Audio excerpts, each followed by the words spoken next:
Thank you for inviting me to speak to you today. I wish I could have attended some of your sessions. That would have been really interesting and exciting for me. Unfortunately, I had a really busy weekend, so I wasn't able to take you up on that invitation, but I'm glad I'm able to be here right now, along with my colleague, Gail Rappold, who is the Secretary-Treasurer of UNAC Hamilton branch. So, you know, I look around and I could be in a mini United Nations right now, and it's so encouraging. From the time that I first used to teach at McMaster so many years ago to now, there's just been a sea change, of course, as there has been in Canada as a whole, in terms of the diversity of students. So it's very wonderful to see, and it's certainly a great strength of our country, Canada.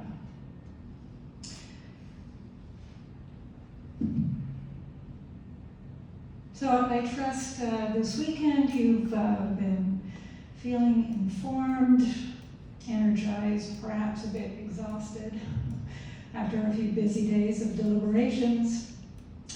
So I'd like to first congratulate you all on participating in this Model United Nations. Really, there's no better way to begin to understand the work and challenges of the UN than by taking a deep dive into real issues and learning different countries' perspectives on those issues. Let me also offer greetings on behalf of the local United Nations Association in Canada, Hamilton branch.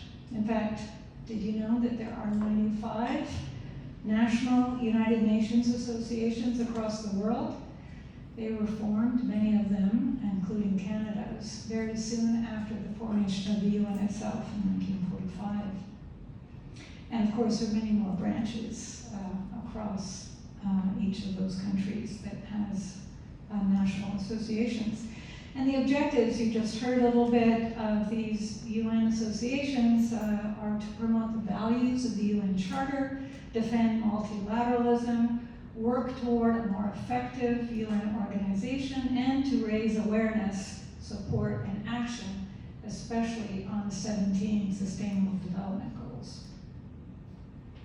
Now, you know, when I tell people of my involvement with the UN Association in Canada or support for the UN in general, I sometimes hear comments like, UN doesn't really do anything, or it's so dysfunctional. And often they are only thinking of the Security Council, which is indeed hampered by its outdated structure.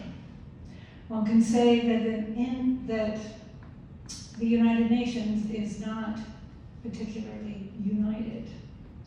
But that is a reflection of the world we live in. The UN is, after all, us. Yet, with all of its flaws and constraints, the United Nations remains the only international institution of world governance with unique convening power. Now, why is this important?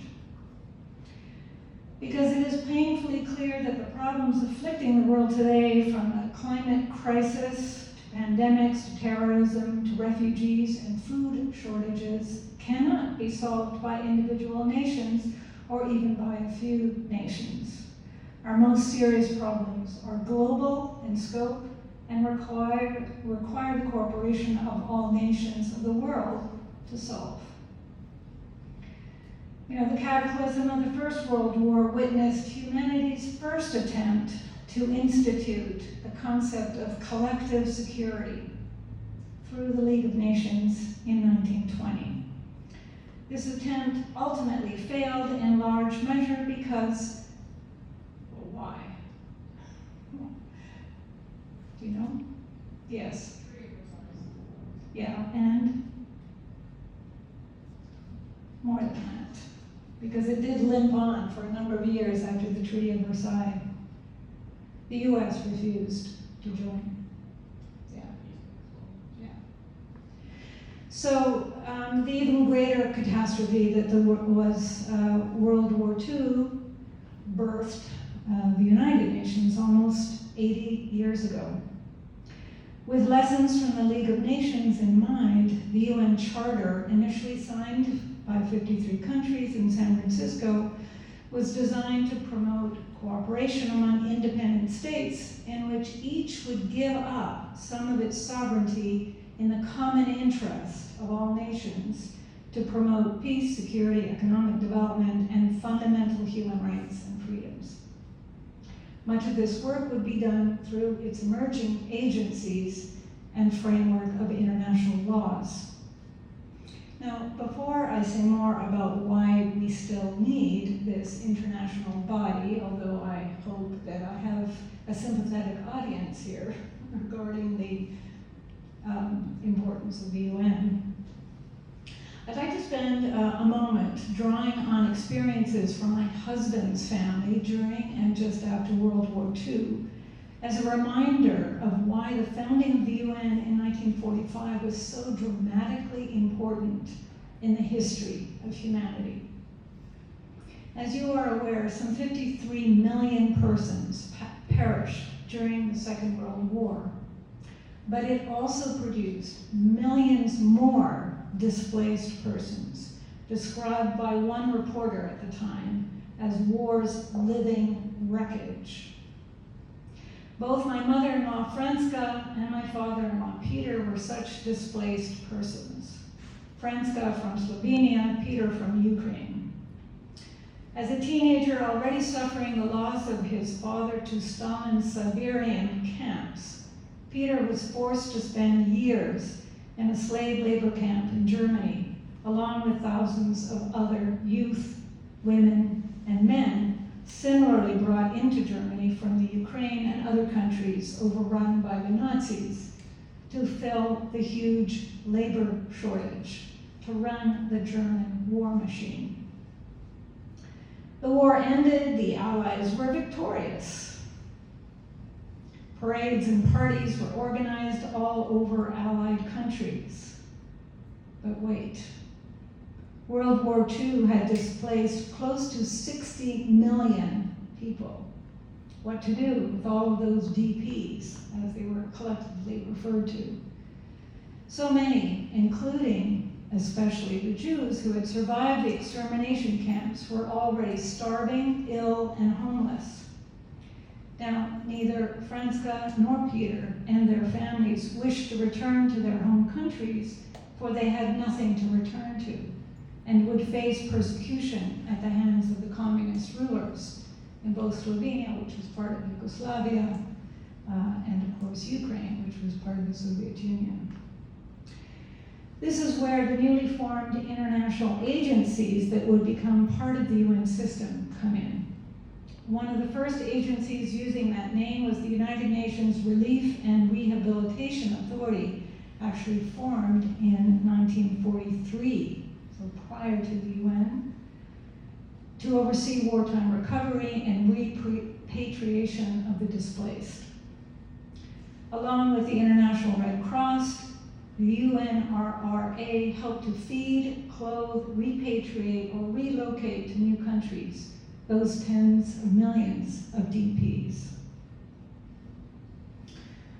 And so after 4 years, some 4 years in a DP camp, Peter and Franska, separately, they didn't know each other at that point, finally received permission to come to Canada in 1949, two of almost 160,000 war refugees that Canada accepted.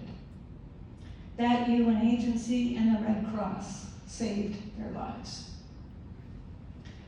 Now, the foundation upon which the UN was created is described in the preamble of the UN Charter, and it's worth recalling. We, the peoples of the United Nations,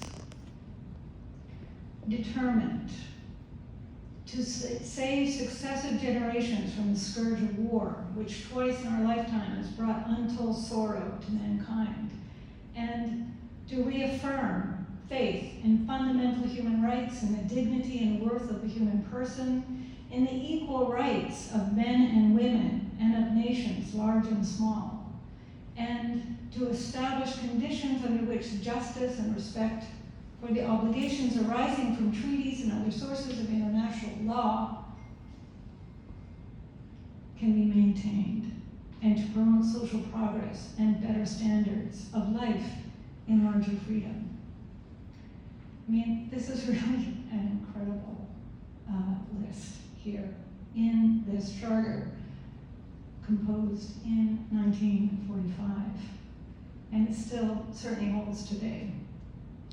So the UN's purpose, according to its charter, is first of all to maintain international peace and security, 2, to develop friendly relations among nations, 3, to achieve international cooperation solving problems of an economic, social, cultural, or humanitarian character, and 4, to promote respect for human rights. These purposes are all interconnected. None can be fully achieved without the others, and as I said, all remain relevant today. So, as you are aware, while the Security Council has more power and influence than any other UN organ, the ability of any arm of the UN to enforce decisions is limited by the amount of consensus among members and their willingness to impose military or economic sanctions or other measures. Again, the UN is us. Now, while the work of the Security Council is extremely important in responding to international crises and threats, the power of the veto, wielded solely by the permanent members, can and does prevent the adoption of any substantive draft Council resolution, regardless of the level of international support for the resolution. And this veto power has constrained the ability of the UN to fulfill its primary mandate, which is the, just still seeing if you're awake here, the primary mandate of the UN. As you walk into the UN building in New York City, it's there. The prevention of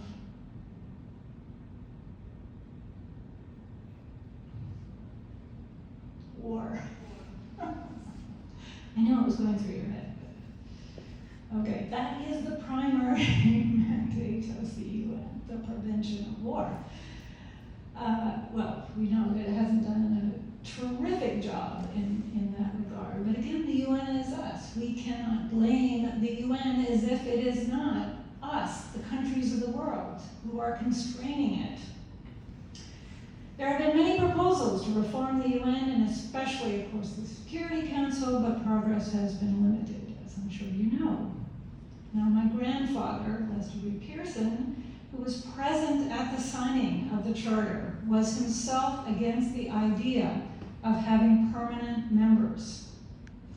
However, the UN would not have been established at all if the 5 most powerful victors of World War II had not insisted on this permanent membership and veto power inclusion. So that's the unhappy agreement that was made, just to make sure that the UN as a new international body could exist at all. So speaking of Lester Pearson, I might add that when he worked at the UN in the 1950s, he lamented that instead of, quote, being a pathway to peace and security, the UN was all too often a battlefield in the Cold War. That is, countries were voting in blocs aligned with one or other of the superpowers. He also often commented on the fetish of nationalism and the refusal of so many countries to give up some of their sovereignty for the sake of the well-being of all in the world, a stubborn obstacle that remains today. And again, one country in particular continues to give up any sovereignty at all and is one of the worst countries in the world for not signing international conventions, which is not Russia. The US. The US has signed fewer international laws and conventions than almost any other country in the world. It's truly appalling. So he said, referring to Canada, He once commented that political unity does not have to mean either cultural or social uniformity. He said it would be foolish and futile, and equally futile and foolish in the international field, to insist on the complete obliteration of national differences in the interest of international unity. National societies meet a deep need in people's hearts and minds. We know this, as Canadian patriotism has suddenly reappeared, woken up from its somnolence over the last many decades. I went to a concert the other night, and lo and behold, it began with the national anthem, and people were singing it. That was something unusual. So he said, national societies meet a deep need in people's hearts and minds, yet he concluded we have to find a way to reconcile a narrower, more intense patriotism with a wider loyalty. Now, on the plus side, and by the way, creating global citizens is the sort of the focus of the National UN Association Canada. That's its little trademark, creating global citizens, trying to create that wider loyalty. So on the plus side, we have avoided another world war so far, and many UNSC resolutions have been passed in support of peace processes. They've solved disputes, responded to illegitimate uses of force, applied sanctions in situations where peace and security has been threatened. UNSC Security Council resolutions have demonstrated that extensive joint action can be taken to respond to crisis. For example, when a resolution was passed condemning Iraq's occupation of Kuwait in 1990, and the UN at that time authorized states to use all necessary means to stop the occupation. So when there's a will, there's actually a way.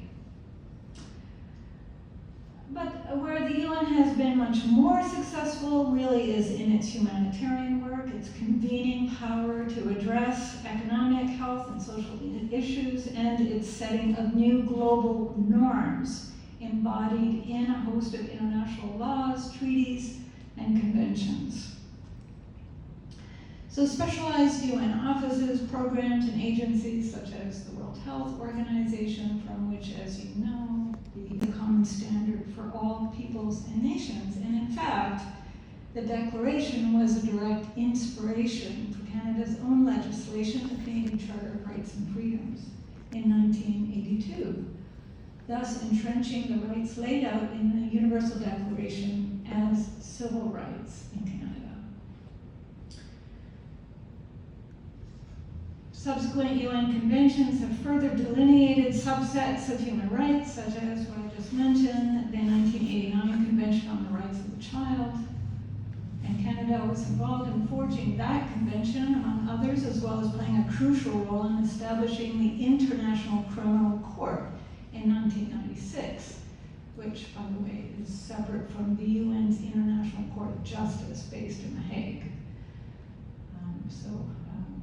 If you're aspiring to work in the UN sometime or interested in international law, working for the UN's International Court of Justice or the International Criminal Court would be really amazing. So Canada is best known for its role in UN peacekeeping efforts, and Mr. Pearson was awarded a Nobel Prize in 1957, as you heard in the opening, for his leadership in the establishment of what was then called the United Nations Emergency Force, and its role in resolving the Suez Crisis when Britain, France, and Israel attempted to prevent Egypt from seizing control of the Suez Canal. And there was serious worry about the eruption of another world war, this time, of course, with more than one country looking outwardly, nationally and internationally. After all, as I and many people would affirm, the world is one country and humankind are its citizens.